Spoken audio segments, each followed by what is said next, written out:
Everything I do real big. I do what I dream, but y'all sleeping. Head above, but the belly breathing. And they still can't hold me back, cause I'm the real thing.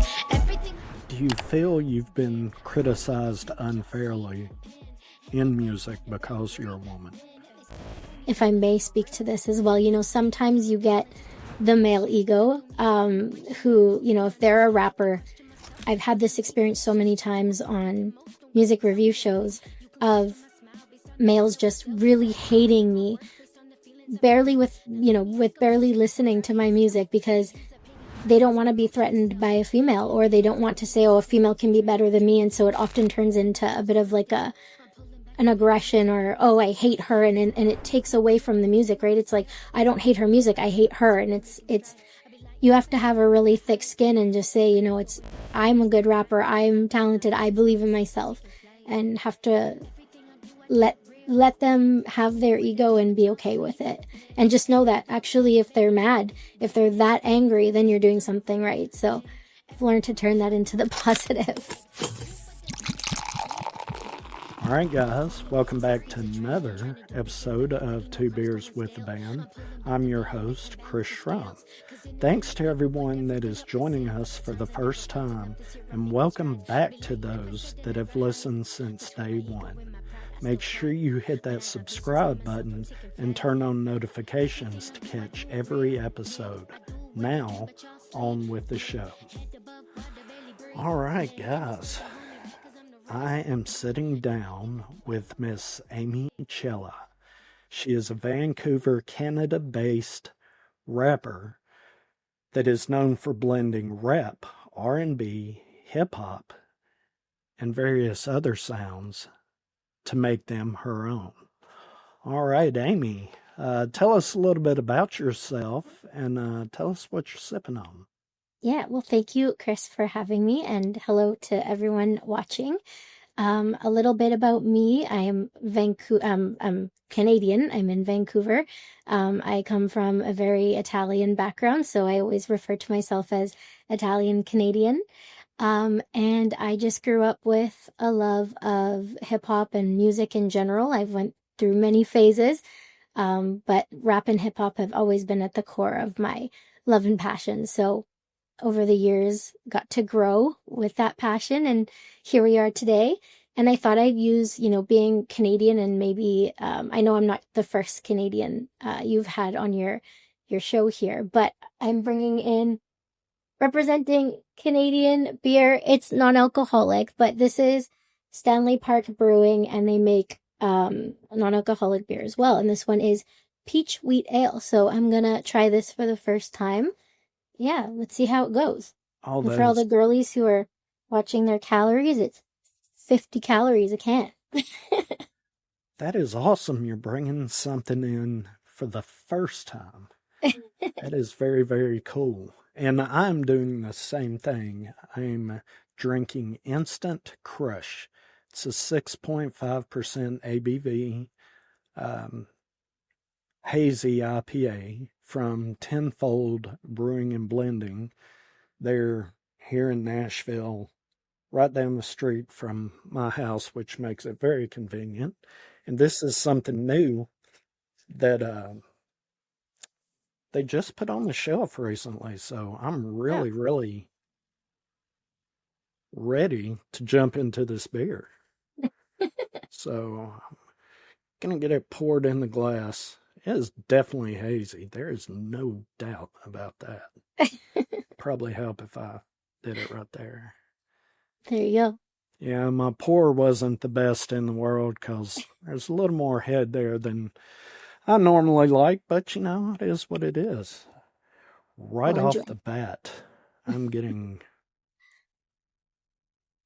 a lot of citrus notes in this beer. I'm going to open my can here. It's loud. Okay, I'm going to do my first taste test of non-alcoholic beer. For those who are wondering, I'm not opposed to drinking alcohol. I just don't like to, so I don't ever do it. But yeah, we're going to try some beer today. I absolutely do not like beer. Is that awful to say on your show? No, Tastes like beer, but it's still good. It's good. Well, one of the better ones I've had. What do you get flavor-wise on it? All beer tastes the same to me, but this one I do taste some peach. It does taste a little bit more girly. Yeah, well, it being a wheat ale, it should be a little less of that kind of hoppy beer, the sour beer note, Yeah, but it kind of depends on the amount of wheat that was in the beer and if the peach is like real peach or if it's a fake peach. I'm guessing it's fake because it only contains barley and wheat. But I don't know. I don't know much about Well, beer. I mean, if you like it, that's all that matters, right? Yeah, there we go. Cheers. Cheers. Okay. Hazy IPA, it definitely is. I'm not getting as much citrus on this beer as I Oh, thought, which is really, really good because it smelled very citrusy out of the gate. It's got a little bite on the back with the hops, but it's all right. It's nice. It's actually a really good beer. It's very, very fresh. I think it's only a couple of days old, but oh. man, this is a dangerous beer. I could drink quite a few of these. Uh-oh. But at 6.5 ABV, I need to watch myself around a beer like this. I'll keep an eye on you. Okay. So, what kind of music do you play? What genre of music do you play? I know that you get called a rapper, but in some of the music that I've listened to and in some of the videos I've watched, it you are rapping, but I kind of see a little something else in there. So, what would you say you play? I think when I talk about genre, I talk about hip hop because it leaves it a little bit more open. So, I might be a rapper, but I also can play with a little bit of, bringing in some pop vibes or maybe some R&B and trying to sing some of my choruses. I haven't been so confident in the singing side yet. So, it's usually more natural for me to say, oh, I'm a rapper. But I think when we talk about genre, I usually make it more inclusive and say hip hop, if that makes sense. Yeah. Yeah. Do you play any instruments? I played the piano growing up. I don't anymore. I can still read a little bit of music, but yeah, I haven't played in quite a few years. I tried to play the guitar and lost some interest, but I could play Jingle Bells, so there you go. Why did you choose this style of music to express yourself? Yeah, that's a great question. I think it's two things.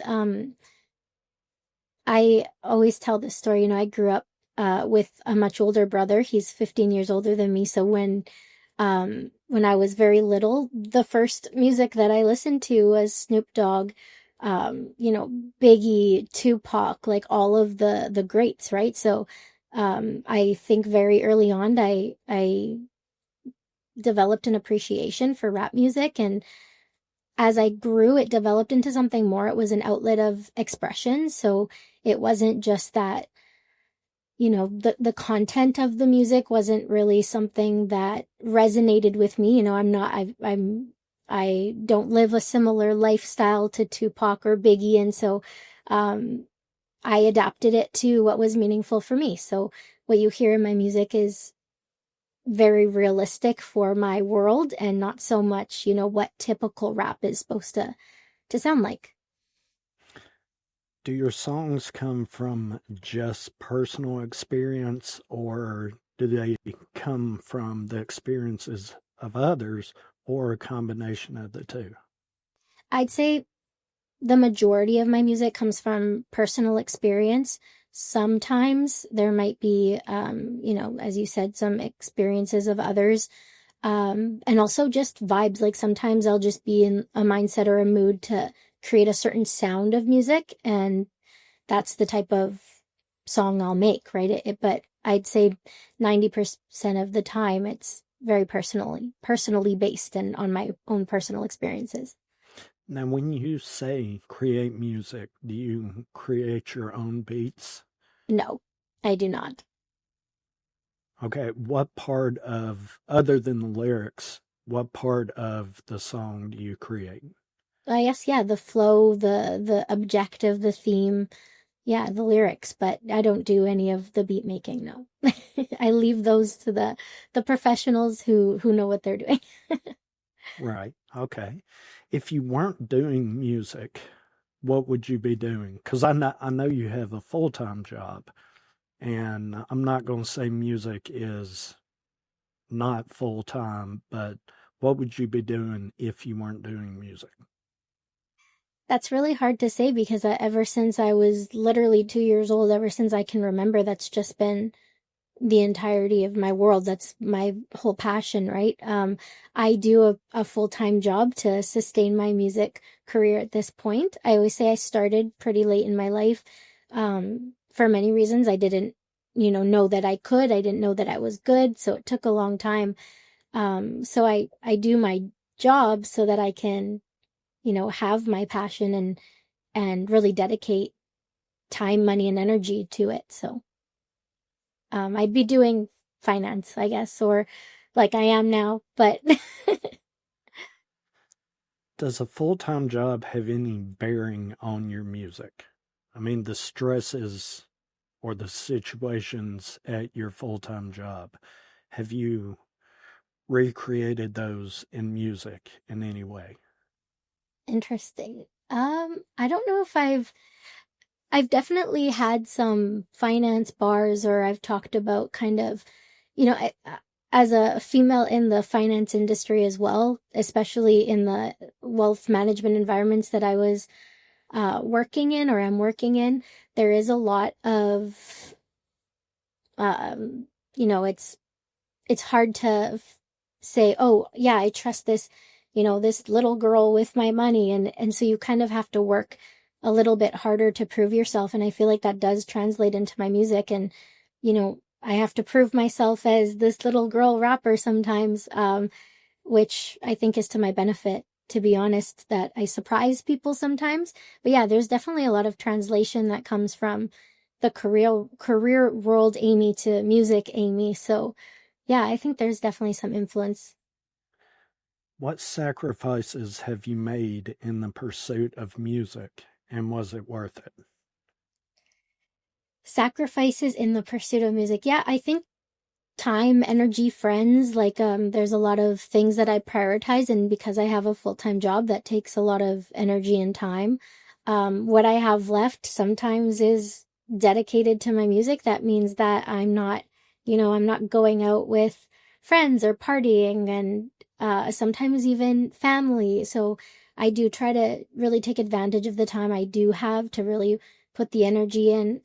It might be based on an insecurity of mine again that, I waited so long to start. So now I feel like I'm making up for lost time. So I really just want to make sure I'm giving it everything I got before one day I look back and say, I should have spent that extra evening making, a banger instead of, yeah, chilling.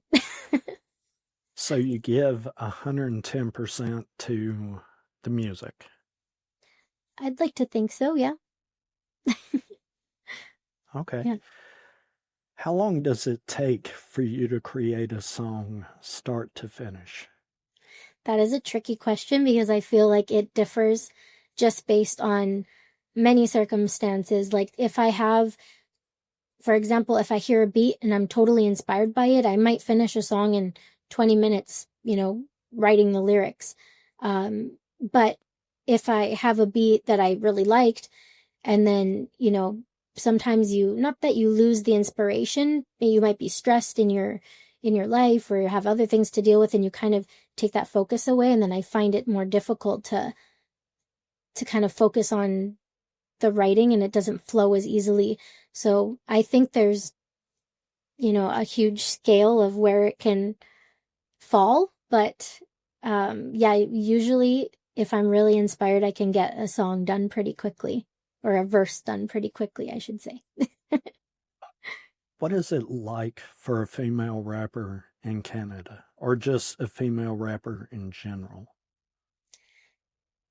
Another tricky question because it could be both, it could be one or more things. I think when I talk about in Canada and in my community, female rappers are very much supported. Like we do have a good community of people who support us.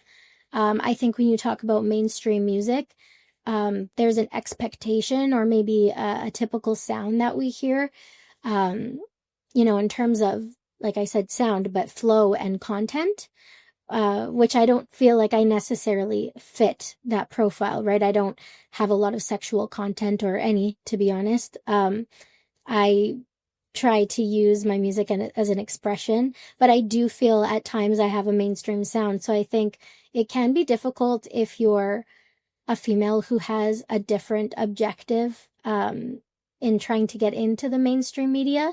And I think that a lot of people will dismiss you or compare you. I do get that a lot, like, oh, she can rap fast, she sounds like Snow the Product, or oh, she rapped like this or had this flow, so she sounds like Cardi B or Nicki Minaj. And I feel like it's really natural for people to hear someone who's independent, a female, and then immediately try to connect them to someone they know, especially if they think you're good. They'll say, oh, she's good, she sounds like Snow the Product, So I feel it can be difficult to break that barrier into saying I am Amiccella and this is my sound. And yeah, I might rap fast like Snow the Product, or be sassy like Cardi B, but I have my own lane, my own sound, and my own, objective.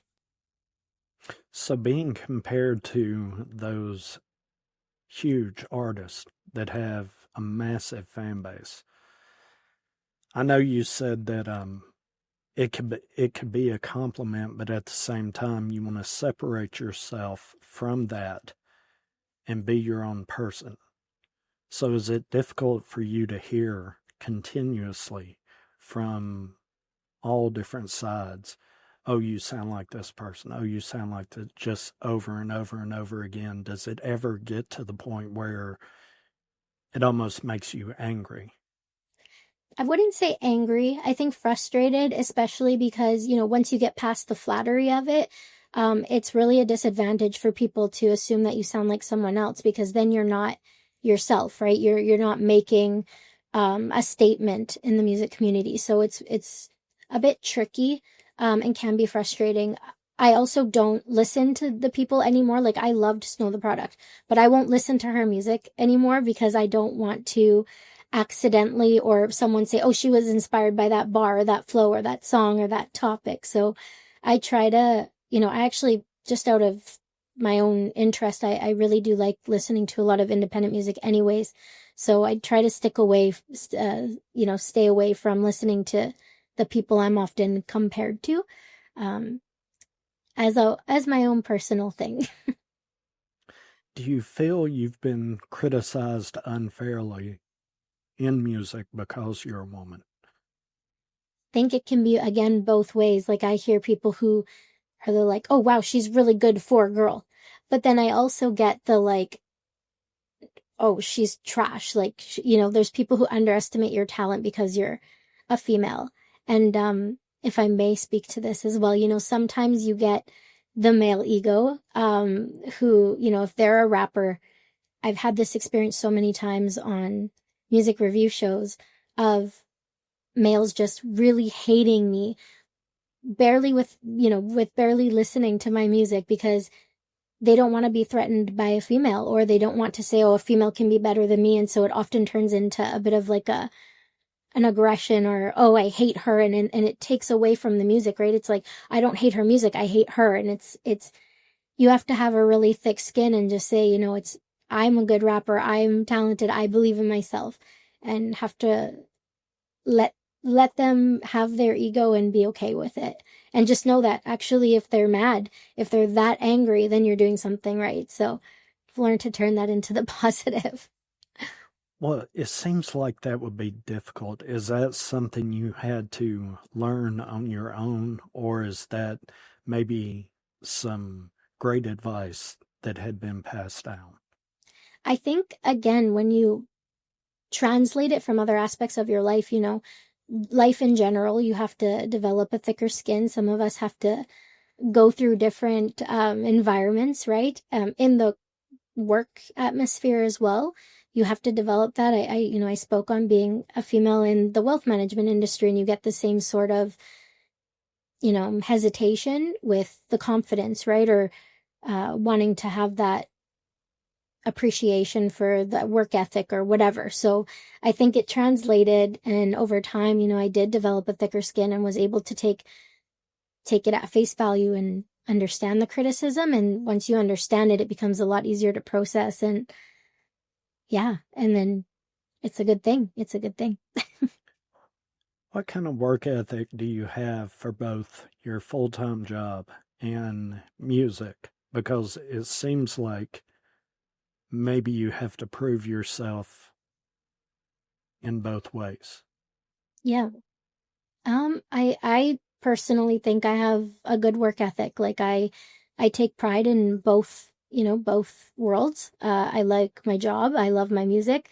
And it's more important to me to make sure that I feel satisfied, right, in my life. And to me, that means putting in the work and making sure you give yourself a chance. And yeah, so I'd like to think I have a fairly decent work ethic. Who's out there listening to your music? Who are your fans? That's a good question. And that's something I'd love to learn more about myself. Like I have been exploring like who is my demographic, right? And I feel like right now it's very mixed. Like I get very different demographics, and I feel like they vary so significantly because I still create music that can fit within these different groups. So sometimes I get like teenage girls who absolutely love my music. Or I'll get like old hip hop heads because they'll hear songs like Hurricane and has that, kind of boom bap feel. So I feel like it's very diverse right now, but it's something that I am conscious of and looking to explore myself because I'd, love to refine my sound and know who I'm delivering to. Would you say you have a good connection with your fan base? Yeah, I think so. And I think especially because of social media platforms and live shows, you get to, communicate. And I always do show appreciation for the people who have supported me or continue to support me and new fans. So yeah, I think it's really important to connect. And yeah, your fans are everything. Would you say you're a content creator as well as a rapper? I should. Yeah, I should be. I'm working on it. Well, you're on social media quite a bit, and honestly, about the only one I pay attention to is Instagram. Right. And I see you on there quite a bit. So, I mean, I would say you're a content creator. Okay. So, and it seems like you understand social media to the point of you understand how to use it correctly and how to stay in front of people and show both the professional video side and then show the I'm in my kitchen kind of dialed down, this is who I am when I'm not in front of a camera. Yeah. And you're not afraid to be on both sides, and I'm not going to say you're in my face, but you're there. I mean, Yeah. I see you in my timeline all the time. So I would say you're a social media creator, or you're a content creator. I'm sorry.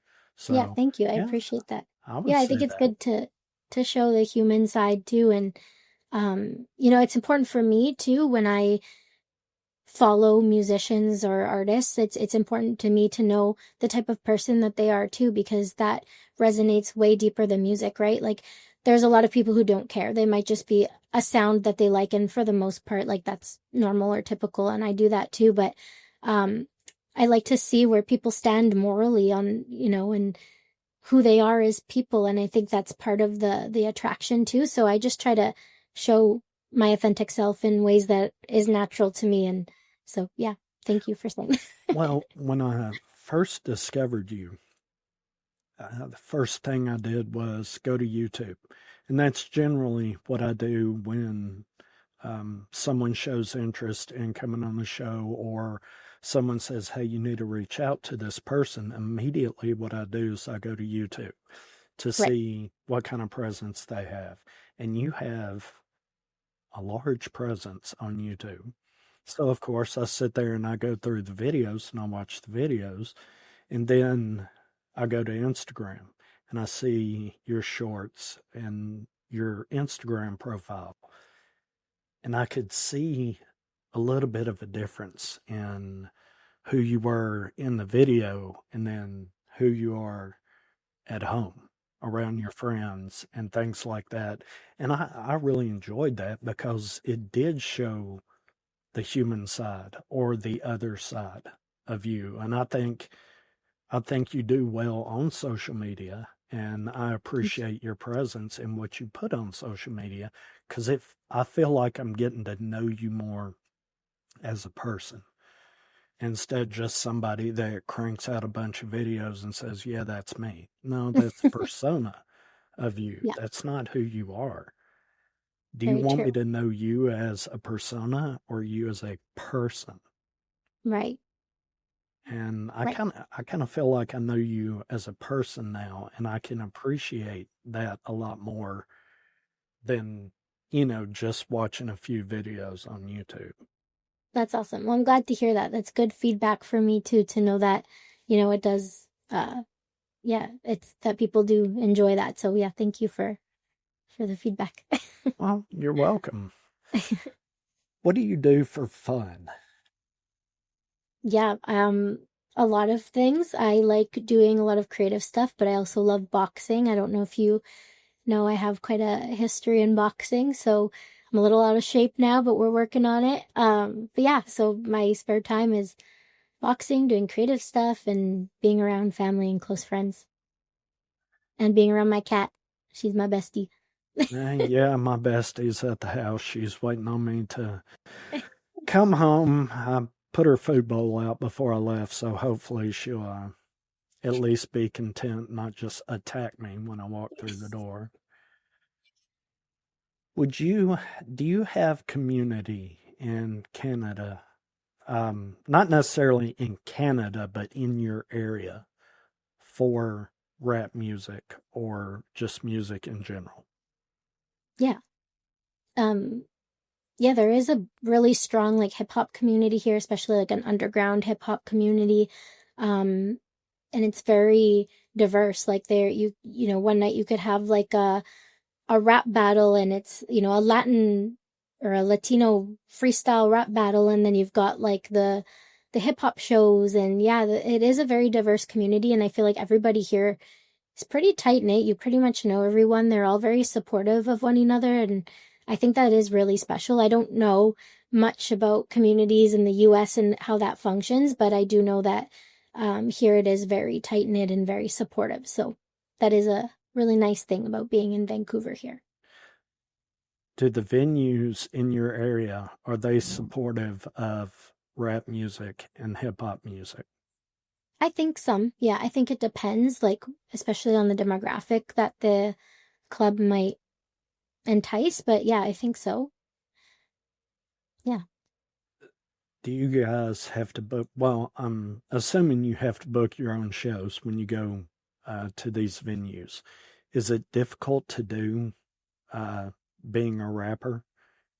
So typically, in my experience, is a promoter or someone will be hosting the show. They'll deal with the venue, and then they'll look for the artists, right? And they'll reach out to you directly, and that's kind of how you get on a show. So I've not had to book my own venue ever. If it was something like a personal, like if I wanted to do my own show or if I wanted to have an album release party, then I would probably have to look into making that venue connection. But typically it's through promoters here for the majority of time. All right. Yeah. How often do you work on music? say almost every day in some capacity, even if it's just writing down a few lyrics that come to mind. I have like a notepad of lyrics in my phone that, I might be sitting and working and I'll be like pissed off at something. I'll be like, oh, that's a good bar. I should write that down. Or I'll, look for new beats or just sit and try to flow to some. Even when I'm driving, I'll put on some of my new beats and just try to like think of ideas and flow and see what comes naturally. Usually like I get a lot of inspiration late night, so I have a little studio set up in my house now so I can finally record some of my own demos and listen back, and I feel like that's helped my music progression a lot. Just having the ability to just go sit and record something and hear how it sounds, and if I need to make a change or keep going. So yeah, I'd say every day in some capacity. Well, speaking of in the car, what are your top 4 presets on your radio in the car? I don't listen to the radio anymore. I haven't listened to the radio in years, so I have 0 presets on radio. I just listen to Spotify. Okay. What Yeah. what are your playlists on Spotify? What genre of music do you listen to other than yeah, rap if you and looked at hip-hop? other than hip hop? Yeah. Okay, yeah, like I listen to rock music, like some metal music, like the new age type metal music. I definitely went through a lot of phases, even pop or techno, so I'm all over the place. I'd say the only thing I don't really listen to is country. It's not totally my thing, but yeah, I'm pretty all over the place. But 90% of the time it's still like hip hop rap. Do you feel you've paid your dues to music? Can you elaborate on the question, please? Do you feel like you have gone out and practiced and worked and sweat, blood, tears, and you've given it all you've got to music? I think it's a journey, so I don't think anybody could say that they've given it all they've got, because there's always room to grow. Like I still feel like I'm in a growth stage in my career. Like I'm still learning, I'm still getting better, I'm still exploring. So I feel like I don't want to say I've paid my dues, but I think that I do work hard and I do practice my skill. I like doing shows because it gets me, really engaged with new audiences. And yeah, I really try to show up and do what I can for myself and for my music. But yeah, I think it's a journey, and I don't think you can say I've paid my dues until you're like Eminem or something. But yeah, yeah. And oh, sorry, go ahead. No, you're fine. You're Oh, fine. okay. You're answering the question. Okay. You seem to smile an awful lot, and I've heard you called the sweetheart of rap. Why are you called the sweetheart of rap? Yeah, good question. The number one thing that happens when, for example, work friends or just random people, when they find out I'm a rapper, their immediate response is, no, like there's no way, like you're too nice, or you're too sweet, or you're too soft spoken. And so I get that a lot, like there's no way that you're a rapper. And then they'll hear my music and they'll be like, what? Like I've had this response so many times, especially from work peers, where they're like, this just doesn't make sense. But yeah, so I think that I get to use my personality as a unique identifier, as my competitive edge in music. And so I'm the sweetheart of rap, what do you call it when it's total opposites? That word. Yeah. Total opposites put together. Like jumbo shrimp. What's that called? It's gonna come to me here in a minute. Yeah. And I'll probably too. blurt it out. So if I do blurt it out, that's why. Okay, there you go. Who are your influences in music? And would they listen to your music? That's really awesome. I've never been asked that before, because probably not. But my influences are, my favorite rapper of all time is DMX. I absolutely love him and his voice. I've always had like a real strong like attraction to that sound. And so I liked Mystical growing up. You know, Biggie, Tupac, everybody that you would have on your list. I also really loved Robin growing up. She was a Swedish pop star, but rapped in English. She was really famous in the States and in Canada. I absolutely loved her growing up.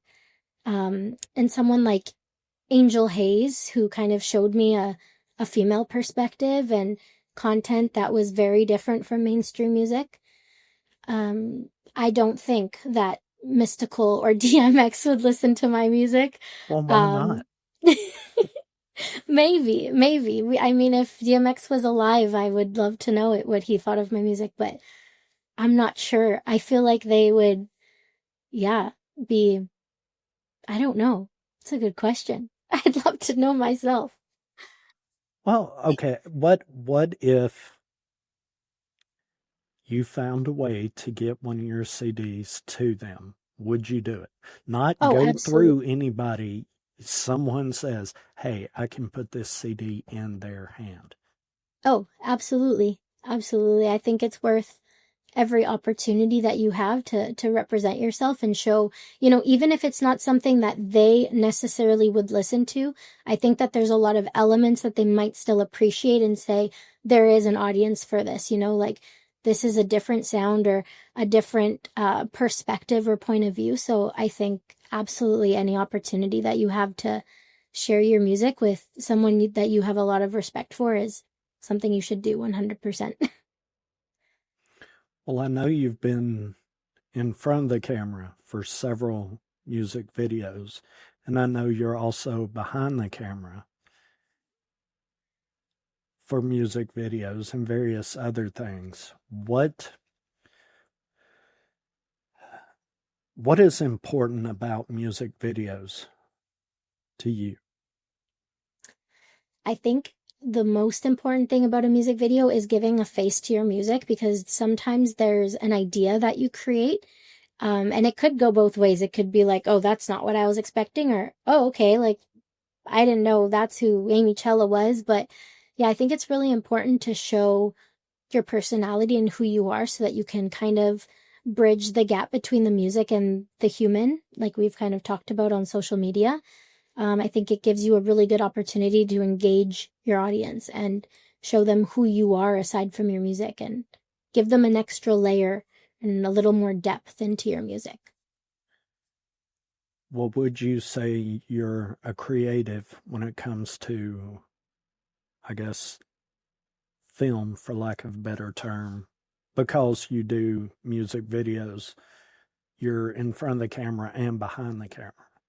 You're not just someone who is standing up there while someone else shoots it and saying, okay, good, we'll go with that. You have a little more say and a little more influence and a little more heart in your videos. So would you say you're a creative in that way also? I think it's another realm that I'm growing in. It's definitely something I've not, historically have not been good at. So I'm learning. And I'm learning more the importance now to be more demanding in music videos. Like taking a seat back is not a good way to be when it comes to your music and your video, because later on you're going to have regrets about, did it portray what I wanted it to portray? So I'm learning to be a little bit more assertive and to be more proactive and really plan what I want to show. Like, what is the feeling that I want to give in this video, and taking extra time to plan, because I might have been a little bit more, quick to be like, oh, let's film a video. Doesn't matter. Let's just find a place and do it. But no, I think it's good to take some extra time and do the planning to make sure you're really happy with it long term. Well, do you think that is good advice to give any indie artists? That advice or new advice? Both. Yeah. Yeah, I think it's good to tell new artists, to really plan, because it does matter. It's not just kind of by the, it's not kind of go with the flow. It's not that a lot of, artistry and music is kind of deemed to be flowy and natural, and artists are not good with business and they don't plan well, but I think it's actually very important to be in control of those aspects, if you want to attach a strategy or a brand to your name and to your music, which of course I'm still learning, and yeah, hoping to get there someday. Is Amiccella a brand? I hope so. I think so. Still working on the details, but yeah, I think so. But you treat yourself or your music as a brand. Yeah. Yeah, I do. I definitely treat music like a business. Like I do think about other aspects than just making the music, right? So, yeah, I think Amiccella has the potential to be a brand, a stronger brand one day. There are so many indie artists here in Nashville that don't see their band or their work or their music or their art as a brand because they think, oh no, that means business. Somebody else needs to do that. And I think for indie artists, becoming a brand is in treating your art as a business Mm-hmm. is the best advice that they could be given. Because I Absolutely. think they would approach things, social media, making videos, making shorts, doing things like that. I think they would give it a little more effort and a little more forethought. And I Yeah. think they would see much better return if they treated their art as a brand instead of this is what I do. Yeah, absolutely. And again, it's, you need to separate the music from just being something that you hear and like. You need something that carries people and, changes them or converts them into a fan of you, right? So I think you need to have some sort of consistency that ties that together for them and makes you someone that they think about, and not just, oh, I know that song, but oh, I know that song and I really like that artist and I'm going to go check out their other music. So yeah, absolutely. I think that's important. Do you have a fan base in America? Yeah, I think so. I think uh I don't know, I'd say pretty equal to my fan base in Vancouver, but yeah, when I look at the Spotify stats, I see the States is really up there. I see a lot in Mexico actually. Um a lot of random places, but yeah, I'd say the top is like the States, Mexico and Canada. You filmed the video to Could Never in Miami, Yes. and you're from Canada. Yes. How did you swing that? So, Kay Legend and I, through the community, the YouTube online community, I was introduced to his music and I really liked his music. And then I was like, yeah, we should do a song together. And then we talked about it for so long. And then one day I was like, oh, I really like, let's work on this song. So we did this song, Could Never. And I was like, I want to go on vacation to the States, so I'm going to come to Miami. Let's make a video. And he's like, okay. So before I went to Miami, we actually recorded a second song, like really close to when I was about to fly out. So we recorded two videos there actually. So one is on K Legend's page. It's called Money Make 'em. And I just had the best time. I have to say, like, shout out to K Legend and Eileen, who is his girlfriend. They are like the sweetest humans ever. We had the best time. I went with my friend and my cousin. So we had like the best time. They showed us all around the different areas. The best Cuban food. Yeah, it was such a great trip. I absolutely loved it. And I feel like I made lifelong friends with, K Legend and Eileen, his girlfriend. So I'm like, they got to come here now for a video. Have you discussed that? Because I think that would be pretty cool to have them come to you Yeah, and make a video. yeah. I told him, I'm like, I'm waiting. When you're ready, come on, let's do it. Well, We just actually, oh, sorry, go ahead. you need to challenge it. Yeah, You need to I'm write a gonna. song specifically with him in mind. Show him the song and say, look, you have to come to Canada. We'll shoot the video and go from there. Yeah, a great idea. I'm on board. Yeah, he started promoting some of his beats. So he's making beats now and they're really dope. And I reached out and I was like, oh, I really like this beat. And he's like, we should do another song. And I was like, yes, let's do that ASAP. So I'm gonna tell him he has to come to Vancouver. What is it like to collaborate with another artist on a song? So when you write your music, do you have a certain artist in mind to collaborate with, or do you write the music in a way that you could pitch it to just different artists and pick the best? Yeah. Before, I used to make a lot of collaborations, right? Like I used to write a song and be like, oh, this person would be so good on this song. And I'd reach out and we'd do the song. So I used to have a lot more collaborations than I had solo tracks.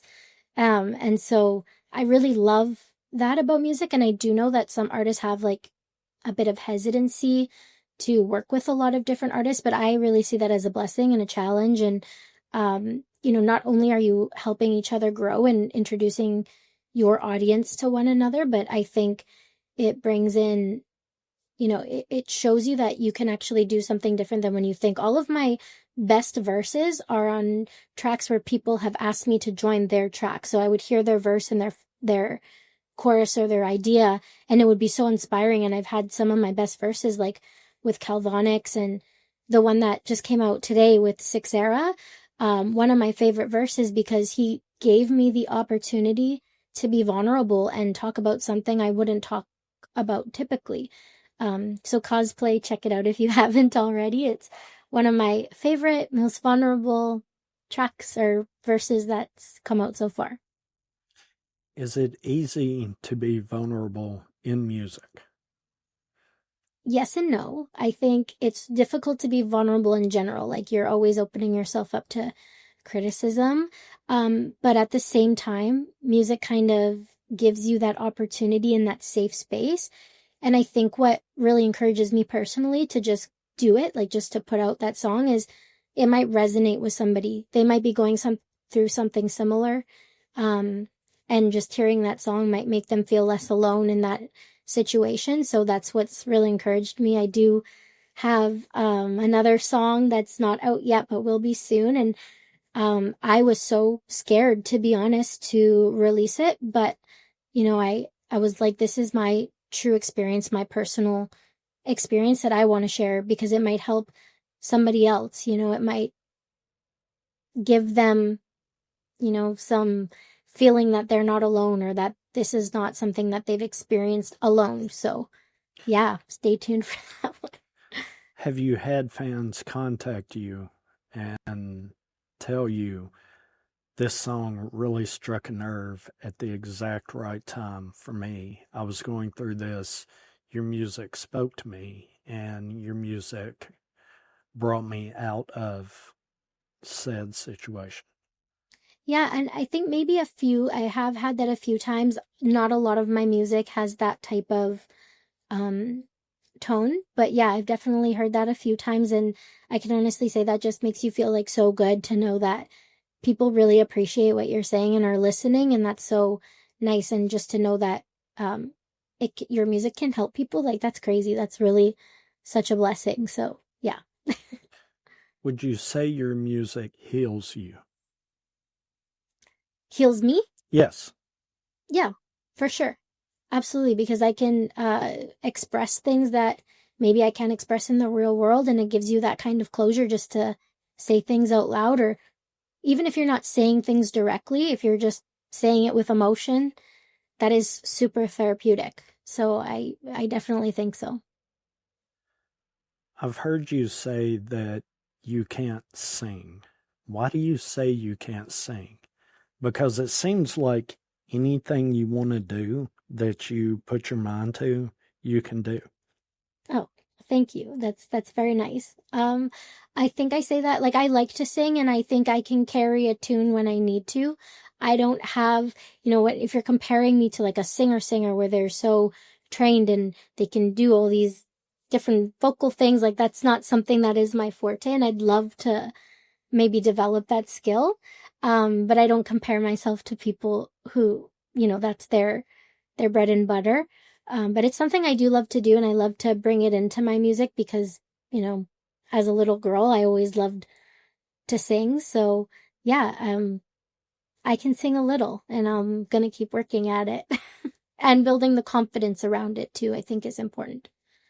Well, I think you should. I enjoy those little snippets in your song where it it seems like you are singing. You're not necessarily rapping, Yeah. but I do enjoy that, and I think you should really latch on to it. I think Okay. it's there. I think you just need to express yourself a little Yeah, bit more. for If sure. you I'm could definitely do a gonna project with anyone, who would it be and why? with anyone dead or alive. Yeah, yeah, okay. Normally Yeah. I ask that exactly that way, dead or alive, but certain artists you ask that to and you just see their mind go, oh, there are so many people who were, it's a thing. So I just kind of left dead or alive out of it. But yes, actually, dead or alive, who would it be? Yeah. I would love DMX is my favorite rapper of all time, and I'd love to do a project with him. That'd be so cool. Maybe with AI that could be possible, but I think it'd be cool to have that really strong contrast of voice and genre maybe. So yeah, that would be really cool. Um, I'd also like, I know this sounds weird, but I do really love listening to Cardi B. And I always think, like, how Nicki Minaj has her Ariana Grande? I could be like the Ariana Grande to Cardi B. So, maybe that would be a cool little mix of worlds. You should work on that on your computer. Ask AI to take one of your songs and make that. That would be cool. That would That be would be cool. a fun project. Yeah, absolutely. If you do that, I want to hear it. Okay. Would you write songs for other artists? Probably not. No. Why No, is I that? don't. Yeah, because I don't do it for I don't know if that would be like a financial benefit, but that's not really why I do music. I do music because it's for me. It's for my expression, for my passion, and so I just don't see why I would write for someone else. I don't have that interest, I guess. If it was something like, I can't even say to help develop a skill because I'm developing my skill. Like I'm still becoming a better writer. So I don't even know who would ask me to write for them. But no, I think that probably not because it's music is for me and it's not for, financial gain or whatever might be the purpose of writing for someone else, or just to give them a voice or cool sounds or something that's catchy or something that might blow up. I think no, it's for myself. Do you have any unfinished music? Yes, so much that I'm working on. I have a list. I should have brought it down, but I have a big list of beats that I like heard, and I'm like, oh, I need to have this beat, and then bought like 10 more. So I'm like, now I gotta finish them. And I have to say, I'm very resourceful. I do not like wasting beats. If I have a beat, I will use it. Like, it has to be used. That is my thing. So I'm very picky, but also very resourceful. Like, I will use every single beat that I have at some point. If you had to give it a number, how many songs do you have that are unfinished? So I have songs that are like fully recorded and mixed and mastered. So there's probably like 10 of those. And then I have songs that I've recorded but have not mixed and mastered. There's another handful, maybe 4 or 5 of those.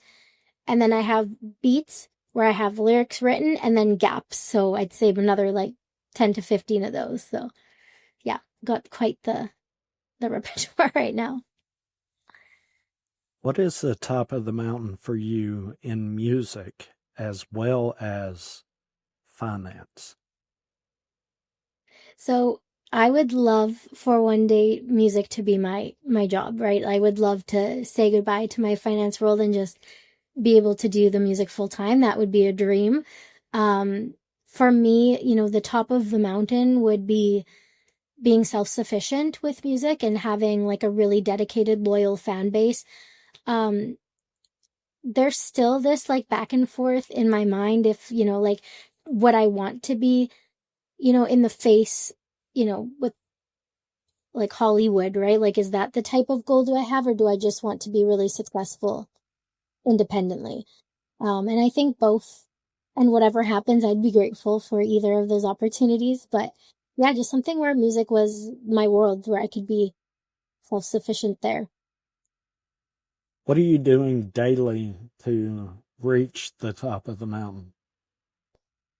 I think a lot happens behind the scenes. There's a lot of conversations that I've been having that I'm really excited one day to share, and hopefully that day will be very soon. But there is a lot of stuff going on behind the scenes.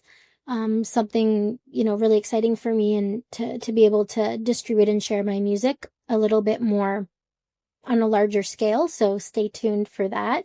But yeah, there's a lot of stuff that I personally do. Like I like to make connections just like you do in the business world. You have to network and you have to make connections. And I got myself here, I'll show you. I have these little business cards, and I used to say, give out one a day.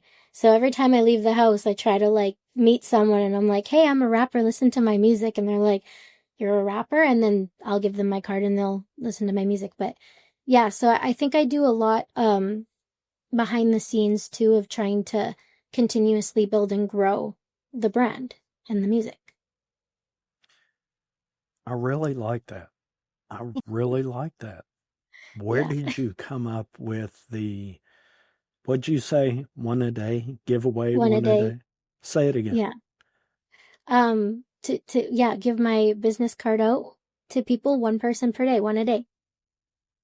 Where did that come from?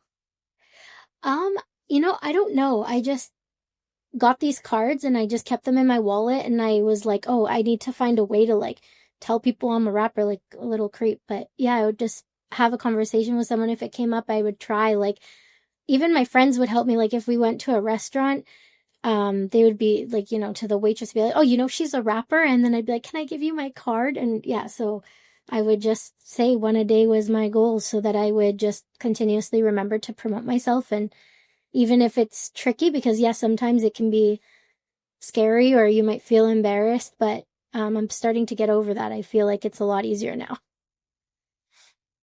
That's an interesting way to promote yourself and to build your own brand.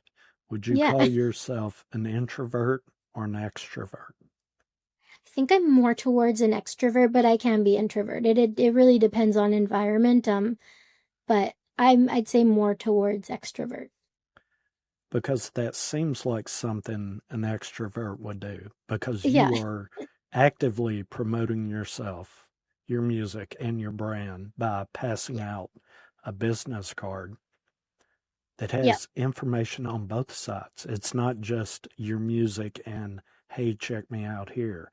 It's a yeah, picture and they can scan the card, and that's very yeah. unique. I really enjoy that. I wish Thank more you. indie artists would take the time to create that kind of promotion and Yeah, just it's really pass it easy. out. It's easy and it's inexpensive. So it's a good strategy. I'll even like, I live near the university, and sometimes if I go for a walk or whatever, if there's a bulletin board, I'll just stick two of them, like one reverse, just stick them on the bulletin boards. And yeah, so that's another little trick. Have you been able to see somewhere if that's working? Is there a way you can go online to check and see who's listening to music and where that came from? No, but that would be, I mean, I don't, unless it's on Instagram and I gave somebody a card and then I see that they followed me directly, like, that would be like one way I can see if it works. Or I might see like an increase. You know how Spotify usually takes a day to show you if you've got Yeah, a new follower. yeah. So yeah, I mean, there's like little, ideas or hints if it's working, but not necessarily like direct statistics. No. Where do you see yourself in 5 years as far as musically? And what are you doing daily to get there? Yeah, hopefully in 5 years, definitely self-sustained off music, working on it more full time, making, different types of collaborations with or building a team. I'd love to have a really solid foundation of a team within 5 years. I have a really great manager now. I've never thought I would ever say that I would have a manager, but he really proved to me that he values my music and has really worked to promote me and make connections for me, which I can say I really appreciate, because sometimes you do need to rely on someone who might have more connections than you and might be able to talk about you in the right rooms. So having someone like that on your team has really been beneficial. And like I said, we have some stuff that's kind of being worked on in the background, and hopefully we get to share what that is soon. But yeah, I think every day just exploring new opportunities. For example, today Chris Calico opened up a music review and said the winner will get a feature. So I submitted one of my favorite unreleased tracks to him. So hopefully he'll hear it today. I'm gonna go check out the YouTube stream later, but I don't know. Yeah, he has a lot of people on that list, so we'll see. But yeah, just exploring opportunities. I always send my music to review shows just because you don't know if they'll convert new followers. Yeah. So again, that's brand building. And you are actively out there hustling your music and your art. Yes. Yeah. And still holding down a full-time job. Yes, and I am very lucky because I have a boss and a team who's very supportive of my music dreams. So I do feel very, very lucky. And, yeah. Yeah, I do think it's really important because there's no one else who's going to fight for you. And I think sometimes even more important than your music is your ethic and integrity. And even my manager said to me, he's like, the reason I wanted to work with you is he was a promoter for one of the shows, and I really wanted on that show was to open for Snoop Dogg. Or it was, sorry, first was Exhibit. So I was like, I want to be on your show. How many tickets do I need to sell for you to put me on the show? And he's like, if you could sell this many tickets, you're done. I'm like, okay, done. Sold. Like, give me my spot. And then I did the same thing to be on Snoop Dogg. And then he put me on, a Rick Ross show here. So that's what that was his selling point, was that I'm willing to financially support and hustle for my spot. And so I think he appreciated that. And now we have a really good thing going. As far as female artists in your area, do they hustle as much as you do? I think every female out here I'm super impressed with. There's so many talented artists in Vancouver. There's Kaya Ko, there's Yellow Bunny. Tiny Wings is not from Vancouver. She's in Calgary, but someone that I was really lucky to meet very early on in my music career. And she taught me so much and helped me. And I think that's so cool when you have females who support each other. Yeah, that's super cool. And I think I see them doing their thing and they're super impressive, and I love their music. Like, I'll listen to them over mainstream artists any day. Would you say those female rappers, including yourself, are a very tight-knit group? It's hard to be tight-knit. Like, we're all kind of in our own lane. We're kind of doing our own thing, which I think is why, we're not direct competition for each other. We're literally doing our own thing and supporting one another. And I think what we can appreciate is that there's not just room for one, there's room for all, right? And everybody's out there doing their thing. Like, Tiny Wings is killing it in Calgary. She's got her lane. And Yellow Bunny, I love listening to her really smooth voice. Like, definitely check her out if you have the opportunity. Kaya Ko, killing it. Like, she is so talented. Yeah, everybody, I think we all support each other, but I wouldn't say we're super tight knit. Like, I do have a song with a couple songs with Yellow Bunny. I have a couple songs with Tiny Wings. But we're all just focusing, doing our own thing. Talk to us about performing live. Yeah. I love performing live. It's my favorite thing to do. I get to, I don't even know how to explain it. It just makes me so happy. Like I used to be really nervous and now I get really excited. So yeah, I absolutely love performing live. And I think it gives me the opportunity to show people that I can rap. And I think again, that sweetheart of rap, this image of this like little girl, she's gonna come on and sing, or she's gonna do some, pop music, and then I think when they hear me rap and they hear the passion, I think it confuses them, but also surprises them. So yeah, I like to see the kind of expressions that I get, or especially when the girls come up and support you, that means a lot. I love seeing when girls come up and they're like, yeah, that's a female, and yeah, it's really cool. Do you ever get stage fright? I used to, but now no, I do not. I mean, if I'm gonna bomb it, I'm gonna bomb it, but I just know that I put in the effort to really rehearse, practice my stuff, and I'm gonna do the best that I can do, and it's such a natural, like, happy feeling, so I just kind of put that out of mind, and if people like you, they like you, and there's nothing you can do to change it, so you just have to go and do what you do. So that kind of took the stage fright out for me. I did one time though, very early on, I was rapping Miss Polite and I forgot the middle verse, and I never made that mistake again because I practiced that song so many times afterwards. So I think I have a little strategy of how many times I need to practice my songs so I don't mess them up from that experience. Would you say you have a vivid imagination? Yes, absolutely. I think so. Yeah, I think Do it you can think be having wild. a vivid imagination really helps with your writing? With the writing, I think it's a little bit more realistic. Like I'll write more about experience and feelings, but I think imagination really helps when you see a vision for yourself. Like if you can imagine yourself performing well. I don't know if you've this is something I played soccer most of my life. Like I'm Italian, it's part of my heritage, but I played soccer my entire life. And my brother always used to say before a soccer game, he's like, close your eyes and envision yourself scoring. And that would work a lot for me. And I'd be like, oh, I can score. You'd build that confidence.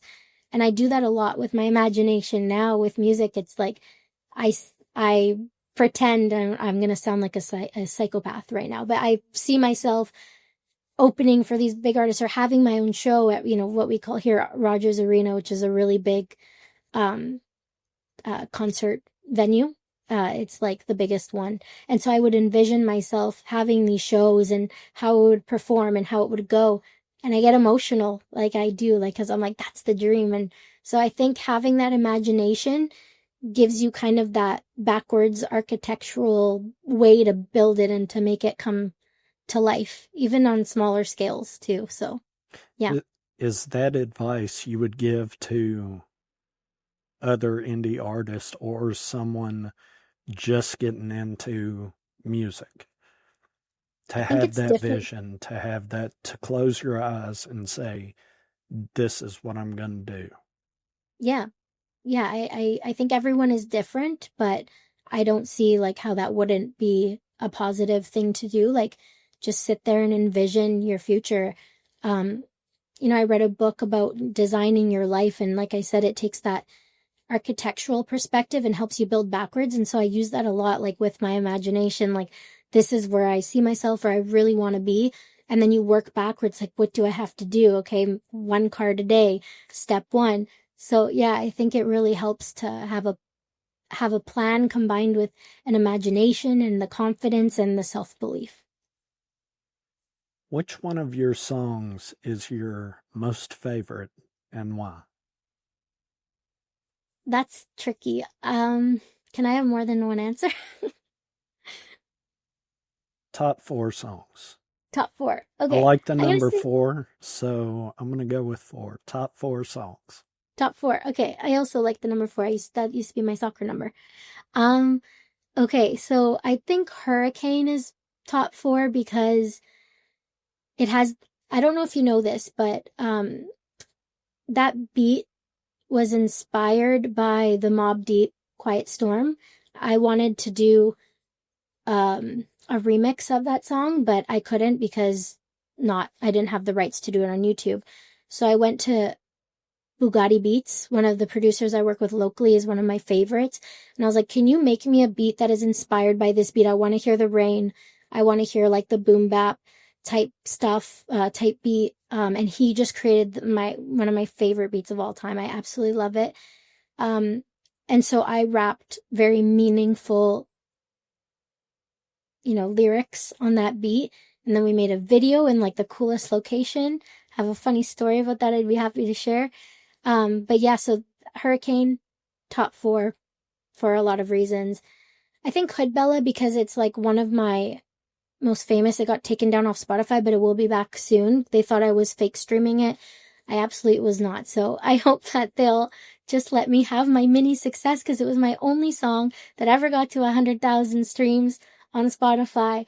So I think they were having like an issue with AI or their AI system that was trying to catch bots and whatever, like even if it was on a Spotify release radar, it counted that as a fake stream. So that's really messed up and I hope they sort that out. I was really not happy that they took it down, but yeah, it's being put back up. It's going to come out on a secret album coming out soon, but I think that one is one that a lot of people like. And so for that reason, it's one of my favorites and it shows a lot of my skill in being able to rap quickly. Senses is one of my favorites because I got to be a little bit more not so Amiccella, not so sweetheart at rap, and I got to mix in some Spanish, so I really love that track. And I think Miss Polite because that is the embodiment of Amiccella. So one of the first songs that, if you had to say one that matched my brand, I think it would be Miss Polite. Well, give us the story for Hurricane. Okay, so I told my friend Adam and that I wanted a really cool spot for this video, and he recommended, this is not going to mean anything to you, but Port Moody.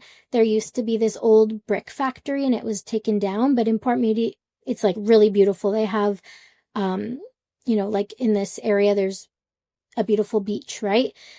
So if you walk past the beach and if the tide is out, you can walk where we walked into this like little area with all these tree stubs and it was just really sandy and kind of looked very deserty sci-fi. So we walked there with Diego, the videographer.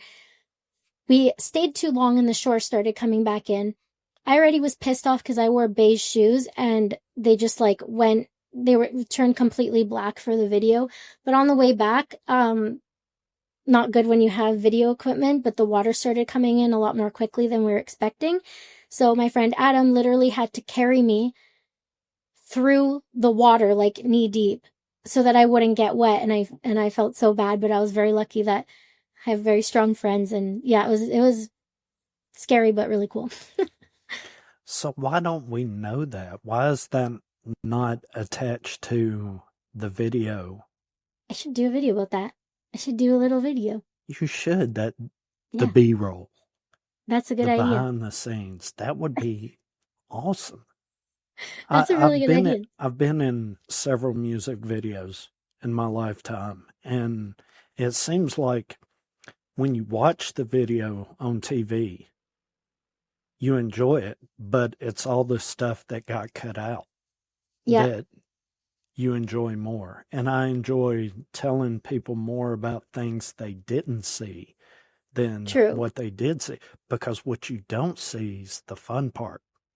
What you do see, I mean, don't get me wrong, it's good, but the fun stuff seems to always get cut out.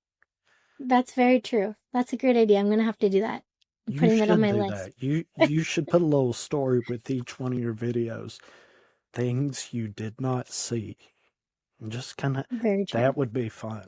I would enjoy that. That's a good idea. I'm putting that on the list. Okay. Do you want to remain an indie artist or do you want to sign with a label? It depends because, like I said, integrity is very important to me and authenticity. And a lot of the time what happens with labels is the content changes, the look changes. So it would be very important to me to know that I get to still represent who I am and that I still get to keep my morals and my integrity. but on the alternative, I would love to be an indie artist with a fan base that, was loyal and meaningful, and that would make me extremely happy as well. So I think it really just comes down to, in this area, I'm gonna say I'm not gonna pre-plan that. I'd like to see how it goes. Yeah, I'd like to see where it takes me. But that's definitely something that's important, and to keep those in mind in any conversation. Well, speaking of happy, what makes you happy? What makes you truly happy? Music makes me truly happy. Like, I can honestly say that. My family, my friends, boxing, and my Xena, my cat. Look, I love her so much. I even tattooed her 3 parts on my body, like 1, 2, and 3. She's like my literal child. So Okay. I have 0 tattoos of my dog, so apparently I've been challenged. yeah. What how would you describe the perfect day? Date? Day. Oh, day. I thought you said date. Okay, you know what? Date. How would you Date? describe the perfect date? Oh, Yeah. Yeah. that's also a tricky one. Citrus. I guess, okay, so I'm engaged now, but before I was engaged, I wasn't someone who dated. I didn't like doing that. I'm very socially awkward in those environments, so that's not something I did. As I think this is the first time I'm saying publicly that I'm engaged. That's very interesting, but yeah, so my favorite date was with him actually, and he's also a boxer, and that's how we met. So, boxing and then cooking dinner together and then watching a movie and hanging out with my cat honestly is the perfect date. That's what would make me happy. And then I'm also very lucky because he is very supportive of my music. So, I'd even say like he's been learning to use Pro Tools for me, so he'll sit there and record my music. And yeah, I think that's really, really special. So perfect date, really chill, and just with, all the stuff you love. What is your favorite part about creating a song? I think, again, the expression or how it makes you feel, but also after that, what I do is I record the song and then I go listen to the demo in the car. And if I get that feeling like, oh, this is something I would listen to, and that makes me happy. So yeah, that's my favorite part, is like listening to something and be like, "Oh, that's something I would listen to if someone else made it." So I'm happy. Yeah. What are you passionate about besides music? So, and this is something I'd like to be, as I grow and develop my brand and develop a fan base, it'd be really important to me to give back to the community in a way that is meaningful to me. And there's a few ways that I'd like to do that. So aside from music, I'm very passionate about animals. So, I'm a paw donor. We have the SPCA, which is our local animal shelter that I donate to monthly, that I would love to be able to help more in the future, right? In other capacities, not just financial, but if I could be a voice for them. And also, I don't even know how to phrase this, but for women, right? Like, I'm a female who has gone through certain things in my life that I feel like I've learned and grown from, and that I would love to be able to help other women who are in those situations. So, besides music, I am very passionate about these things, and that would be so important to me and really amazing if I could bring that into my music career, and if I get somewhere and if I have a large enough platform that I could share with, with the world. Well, I've heard in some of your music those lines where you talk about things that you've been through and Yeah. how you've overcome that struggle. Yeah. And I enjoy hearing that. I enjoy hearing someone say, I'm going to win no matter what. And what you just said there about being someone, especially that could reach out to women. Do you have any points for a woman who has been through some of the struggles you have been through? And what would you say to them? Or where would you tell them, look, maybe you need to talk to this person or this organization? I mean, just promote. Yeah. The trickiest part about that is, in my specific situation, sometimes people can tell you things and you won't process it or learn or understand it maybe until you've had the self-awareness, right? So the best you can do, and I'm going to be honest, like there's women in my life that I see going through these things now, and men, not just women, men too. Everybody is, could be a victim of this type of thing, right? I think the best thing you can do is just support them and be an ear for them when they're willing and feel safe to.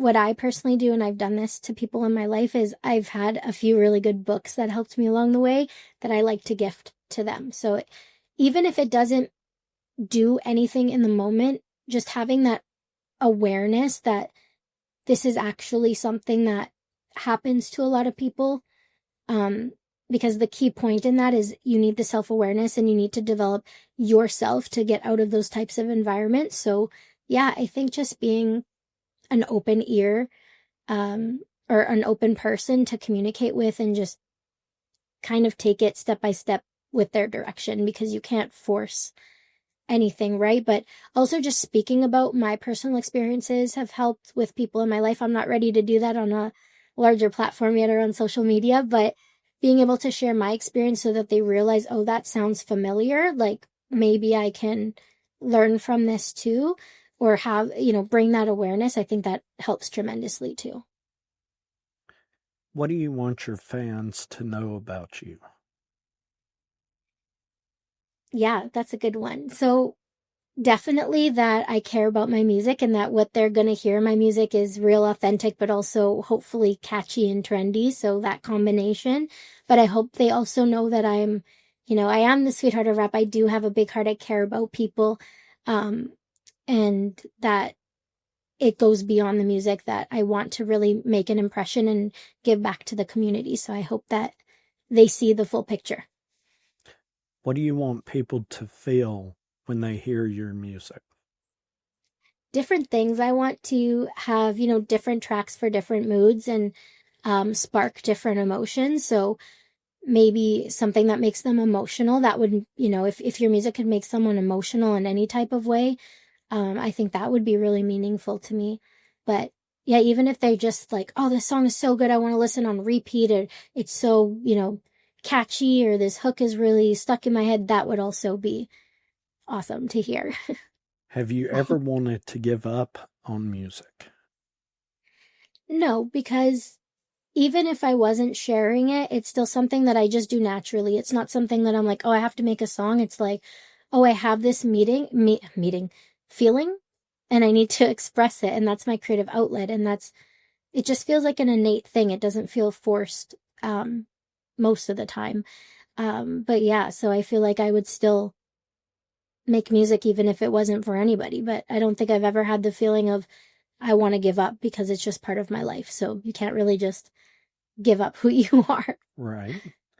What subjects or emotions are the easiest to write about? Yeah, I think definitely like the struggle stuff, because it's more natural, and I'll admit too, like there's verses that I can't even rap through because I just break down into tears. It was a struggle recording those, and I don't even know if I could perform them, because yeah, sometimes I have a hard time getting through them myself. But I think that's also easiest to find the inspiration, and the words just start to kind of flow is when it's based on something real. What do you want from the music you create? To just say that, like, I'm really proud of what I've done, that I didn't just half-ass a song and put it out, that I put in the effort and I got it to how I want it to sound, and that I can listen years later and still love it. I mean, of course, like I'll listen to old songs and be like, oh, that was really bad, but I could still appreciate where it came from, right? And I guess I'd want that for other people too, to be able to listen to my music and want to come back for the diversity and for me, right? Like for both. What drives you to create music? Passion. Yeah, it's just, again, it's innate. It's just something that comes naturally. And I think it doesn't take a lot of effort to get me started, right? It's just, even like if you ask my little cousins, another little funny story. I have two little cousins that I was very close to. Their name is Anthony and Victoria. And when we were growing up, I used to force them for hours to play American Idol with me. Not Canadian Idol, American Idol. And I would make one of them be Simon Cowell. And I would just be like, I'm going to sing this song to you. And I'd be like different personas and make them judge me. And then I'd get mad if they didn't like it or didn't want to play anymore. So, yeah, it's definitely passion. Innate. What is your favorite part about creating music? Hearing the end result. Yeah, just listening to everything you've done. And sometimes like I'll listen to a song back a little later and I'll be like, oh wow, like I did a good job on that. Or I didn't expect, or maybe I wrote, like, I was telling someone this, I wrote a lyric and then didn't really think it through, and then later on I heard it and I was like, oh, that's way smarter than I actually thought in the moment. It just like worked out to be better, you know? And I think sometimes too, one time I was told that I have to dumb some stuff down for the genre, right? Like you have to make it a lot easier for people to understand in the moment. And I really struggle with that. And sometimes I write intricate lyrics and then I can't tell if they're not very good or if they're just not heard yet. So I'd be really curious to hear someone just kind of do like an analysis of my lyrics and see what comes out of it. Someone that has that experience, I'd be very curious to know, because that would help me, you know, refine my writing skills too, and to know if what I think I'm doing is actually what is happening. So yeah, I think that'd be interesting.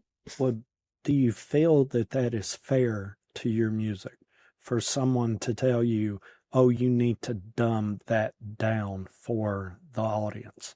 Do you think that's fair for you and the audience? Because Yeah. people are intelligent, Yes. and I don't think someone should have to water down their art Yeah, for the absolutely. And fans. I think it depends, again, who your audience is, right? Like if you're making a mainstream track, okay, maybe you have to do that. Maybe you have to make it quick and easy. For me personally, like I do care about the content. And so I'll probably continue just to do it that way. But I think there's room for both. I think that you can have a mainstream sound that you don't really need to focus on the lyrics and be really meaningful, to be catchy and sound cool. But again, who I am and in my music, that is very important to me to continuously write music that is meaningful, and I'll say what I think is intelligent. If you could sit down and have a drink with anyone, who would it be? I'd say somebody like really high up in the background of music. So not necessarily like an artist, but someone who really controls like Sony Music, for example. I'd really like to know, or, you know, Warner Music, whatever one of the big ones are, right? I'd like to know what kind of goes through their head. I'd like to know, because obviously there is a very big difference in what you hear in mainstream music and what is so popular now versus like what you might hear in the underground indie realm, right? So I'd be very curious to kind of hear what happens in their head around what they build. I find that interesting because no one has ever said they want to sit down with the business side of music. And it seems you're intent on brand building. Yes, And for that was sure. a very interesting answer. And you've completely blown my next question out of the water. But It seems you have an interest in the business side of music Yeah. equally as much as the creative side. Now, would you say that that comes from your background in finance or just your drive to get over the next hurdle, to find out more about the art you create and how to spread it to the masses? Right. I think it's I think it's that. Like I think that is, a conscious effort, but there is also this innate part. I'm telling you more than I've probably ever expressed before, but um I think that's another innate part of me is, ever since I was very young, I've always been interested in business. I've taken chances. I've, been part of startups. It's something that I am very interested in. I've had failures, like significant failures, and that's just part of it. But it is just another innate thing, another passion for me. So, um, I think it's helpful to be able to take a chance in business because it can also really help your music career as well, right? Like I said, music is my business. So I treat it that way. And yeah, I feel like that's another just kind of passion that I've always had and that I'm not afraid of, right? Like again, like that's something I'm thinking about now. It's like, okay, I really want to have this music career, but what else could I do? And then you see people who are, really famous, like even Rihanna or whoever, Kim Kardashian, I'm not a fan, but like I can speak to her business sense, right? They take their music and then they turn it into a product. So Rihanna sells her Fenty makeup or there's just so much that you can do, right? If you have that business sense that you can expand into different areas of the market, create a more holistic brand for yourself. What advice would you give to an indie artist? And I'm going to take it up a level. A female indie artist about brand building. Because it Yeah. seems like, and the reason I ask that, it seems like some of the females I talk to, they really, really shy away from brand building. They think maybe posting a couple of shorts here and there is good enough. And in the indie world, male or female, it's you got to do whatever it takes to succeed, to move to the next level. But Mm-hmm. it almost seems like a female artist has to fight harder to get her brand, her music, her art out there. Yeah. What advice would you give another female? Yeah. And probably advice that I should take myself, but, spending time focusing on who you are and what impact you want to make. I think it's really important to create really, really, um, yeah, really get down to know who you are, what kind of impact you want to make, who your music goes to. I'm working on that myself. And I think just spending the time and believing in yourself and having that confidence because there's going to be a lot of people like we've talked about who are just going to say she's a female, she sounds like this person, or she's a female, all she raps about is this. So I think it's really important to know who your demographic is, who you're selling your music to, and what is important to them too. Like what is important to your audience? What did they want to see from you? So I think the advice I'd give to any indie artist, but especially a female, is don't be afraid to make a way for yourself and be authentic to yourself. And you don't need to do what every other female artist is doing. And when I say that, I mean, the sexual content and the sexual images that we see from mainstream female rappers. I don't think that just because they're doing that, that means you have to do that to get your music heard. What is the coolest thing that has ever happened to you? Music-wise, Yeah. lots of cool things. Like I never thought that I could open up for Snoop Dogg or Exhibit or Rick Ross and Mercules. Like I got to meet Mercules and I know that he watched my set and that was really cool for me because Mercules, are you familiar with him? He's from Canada No, I'm not. as well.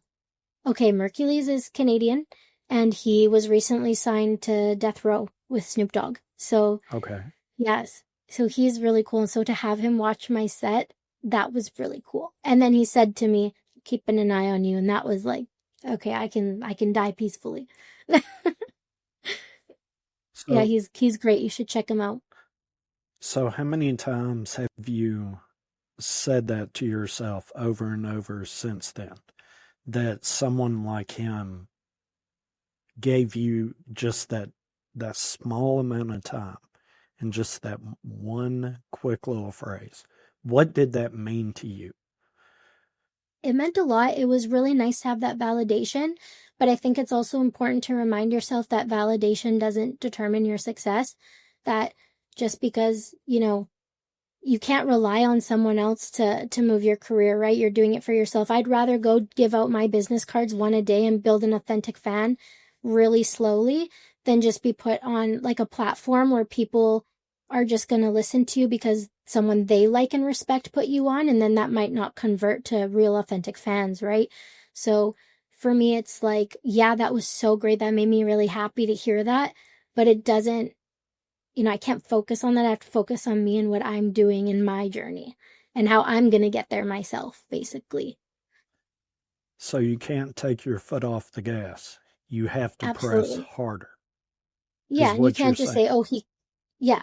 And you can't say, oh, he complimented me. I'm going to like try to reach out to him and help. Hopefully he helps me out. Like, I think that's weird that's a weird mentality to have. And for me, like success is more important that I'm earning it myself, right? Than having someone, I mean, that would, of course, take the help.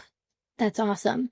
But you can't just rely on that or expect that or hope for that. You have to really do it yourself. Like they got there themselves. Mercules built his fan base himself, right? He started off with YouTube videos freestyling over famous beats in his basement, and he built that himself, right? So, yeah, don't expect it. What is the most useless talent that you have? Useless talent. I don't know. I don't have any talents other than, I mean, I can do like normal things like I can figure skate. Is that a talent? I don't know. Well, I mean, I can't do it. I can't ice skate. I can barely roller skate, much less rollerblade, but I mean, it is a talent. Okay. Yeah. I can figure skate. I used to be a figure skater when I was a child. Um, I don't have any other talents really. Well, I mean, boxing, Okay, finance. I I can mean, box. it seems like anything that you put your mind towards, you're going to succeed. I think that I think anybody can do that. I think anybody can say I want to get really good at this and they could get really good at that. So I think yeah, that's been my mentality. I don't like to put limitations. I like to put value on my passion and say I can do it and then do it. Where did you get that drive from? Because it seems like you really, all these questions I ask, it seems like they all flow back to that same drive, be it in boxing, useless talent, finance, your music, everything. It's just, it's this underlying drive that you have for Yeah. everything. Where did that come from? I couldn't tell you. I mean, it's just part of who I am, but I also think, maybe part of it is environment and upbringing, but I have my older brother and my sister-in-law who I've looked up to. They're very ambitious people as well, and everybody has struggles in their life, right? And I think for me, it was like, oh, I really want to give myself opportunities in the future that, you know, I wouldn't have known that I could have for myself as a child. So I think it's been much more important to me to say that I can succeed, and that I can do things that maybe people wouldn't expect me to be able to. So I think that maybe came from a bit of nature versus nurture, that type of environment I was raised in, but also just part of who I am. How has the rap game changed since you first started? Yeah.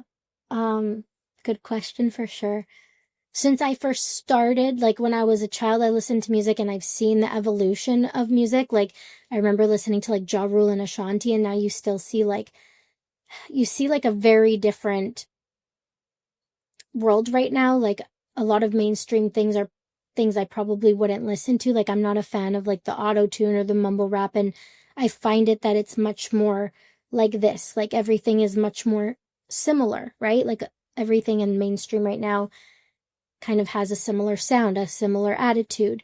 Whereas before, I feel like you could see a lot of the unique characteristics of different people and different themes, and everybody stood out for a reason.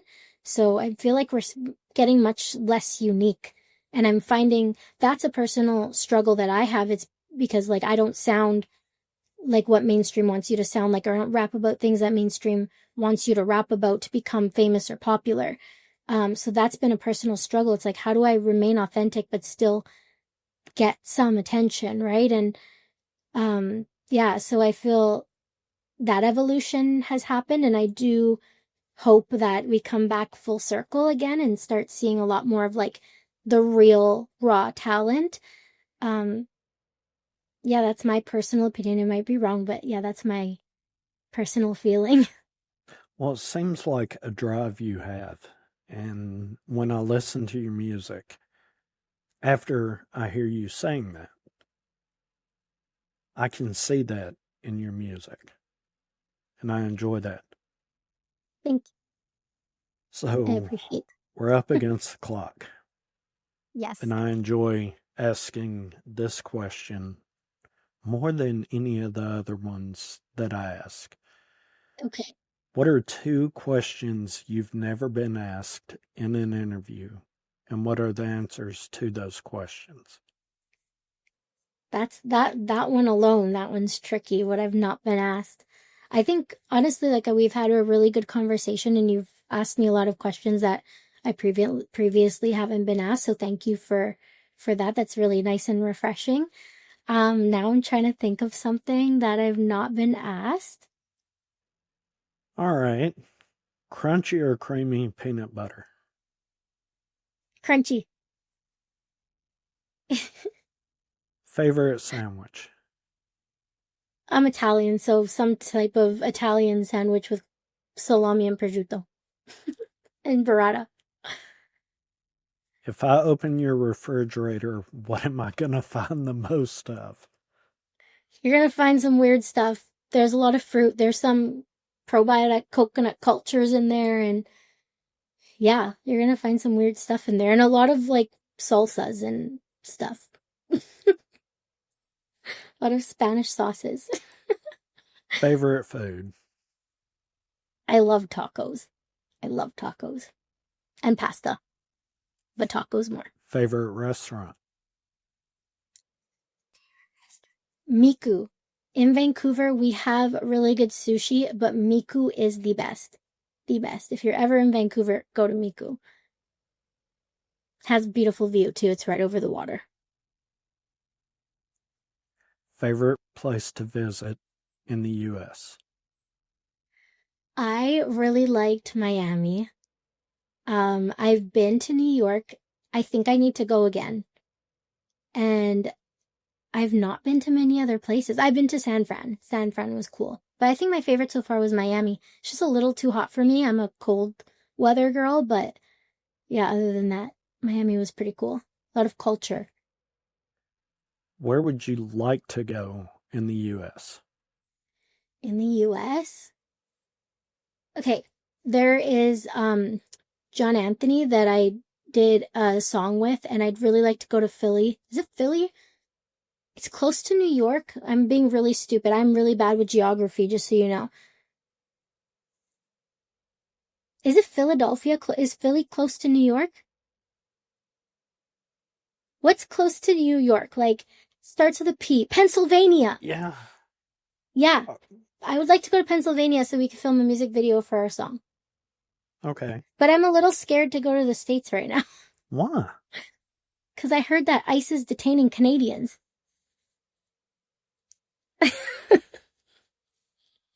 Oh my God. I'm just speaking from my TikTok news, so. Okay, well, be careful where you get your news. That is not the case. Are you sure? Yeah. Canadians are Yeah, not I for mean, themselves. don't get me wrong, I'm not an ICE agent, but why would we, as a country, detain Canadians? I don't know. Are I've just we heard some. looking for Canadian secrets? I mean, why would we do that? I don't know. That's just what I've heard, that a few Canadians have gone to the States and have been detained for some weird issue. I don't know. Okay, well, they Yeah, may have had baby powder in their shoes when they were trying to get on a plane. I don't know. That maybe. doesn't sound right to me. Maybe. Well, if I get the courage, I'll definitely visit again. But I do love the States, and like I always watch when you watch videos as a child and you see like everything is based in the States, you kind of idealize those areas. So there's definitely a lot of places I'd like to visit one day. Where would you like to go in the world? I mean, the world's your stage. Where do you want to go and perform your music? Probably like somewhere in Asia or Europe. I actually have been to Russia, and Russia was interesting, so I don't need to go back there. But I would definitely go to like Japan. I feel like that's a hot spot right now. Everybody wants to travel to Japan or like China. Yeah, somewhere in Asia would be cool, or somewhere really cold, like I don't know, wherever is cold. My friend is getting married next year in Switzerland, so I might have the opportunity to do something musical in Switzerland. We'll see. What is your fan base like just worldwide? I mean, as far as what you can see online.